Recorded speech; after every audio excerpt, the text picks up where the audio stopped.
sick and tired of clean it up the best I can. Hey, who's this? James, this Wild Bill. Alright, you ready? When I was a young boy, we went to the First Baptist Church in North Carolina. This probably get me put in jail, but we would go into the church, and they had a Mountain Dew machine, a Pepsi machine. We'd always drink, in the summertime, get some drinks.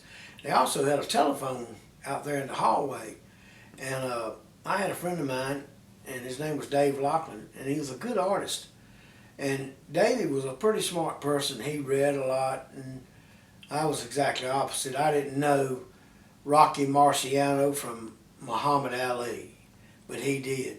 He was an artist. He knew who Norman Rockwell was, and he knew who Red Skelton was. Of course, I knew who Red Skelton was, and we thought, well, heck, let's go to the church and let's see if we can get some numbers and we'll call them. And he said, we're going to get called. I said, well, they ain't going to get that mad about it, So anyway, we went up there and we looked up information in Hollywood, California, and we got Red Skelton's phone number. And Red Skelton was a comedian. Do you remember him?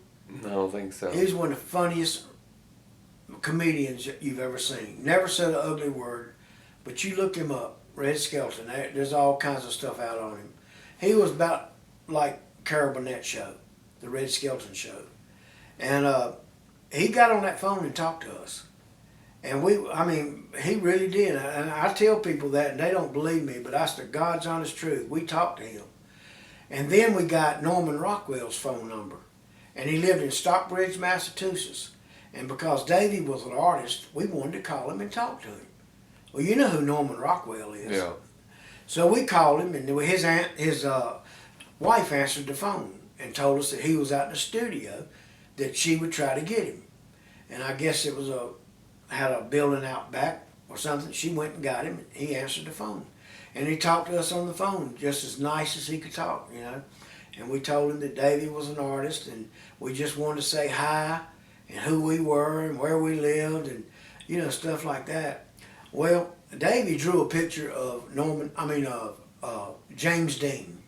He did an oil painting of James Dean. Mm-hmm.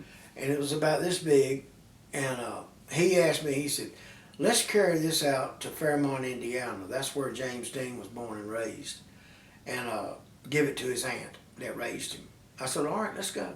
So we ran away from home. He had a little Fiat car. We were less than 17 years old. And we drove from North Carolina to Fairmont, Indiana. And we met Ms. Winslow.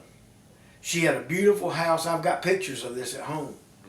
And we knocked on the door and we introduced ourselves, and we told her that Davey had painted this picture of James. Now, James Dean was dead at the time. We didn't, this was in 60s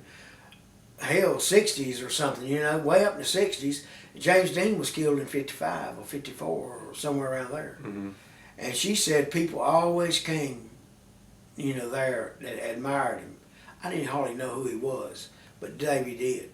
So we introduced ourselves. She let us come in that house, sit down in the floor with her, and she's an elderly lady. She's probably about in her 70s.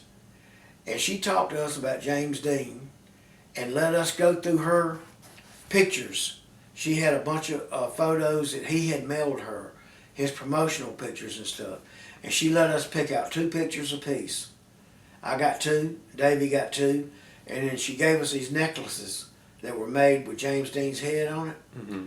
And she took the picture and she let us hang it in his bedroom. So we went upstairs in his house and we put his leather jacket on, his motorcycle jacket. And, this was a big thing to Davey, and it was to me now, but back then I didn't really realize what was going on, And people think I'm lying about this, but I got all kinds of pictures of us with her. And we also met a lady named Adeline Nall, who was James Dean's drama teacher in high school. We went by with Ms. Winslow. She got in the car with us, and we went over there and met her, met his drama teacher, and sat down in her house and talked for an hour or so. Then we all got in the car and went out to a church. It was called Back Creek Baptist Church, and that's where James is buried right now. And we went to his grave, and then we went back to Ms. Winslow's house.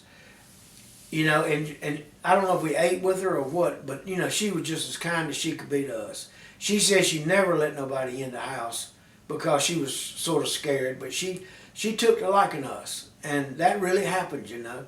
And on the way back is when we came through Nashville, and that's when I stopped at Murph's house and stayed with Murph the first time, and I was about 16 or 17 years old then. It had to have been the year after I met him, you know, with Earl Scruggs. Yeah.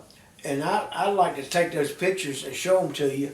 But I've got 2 pictures of James Dean that came out of his photo album that he had mailed his aunt.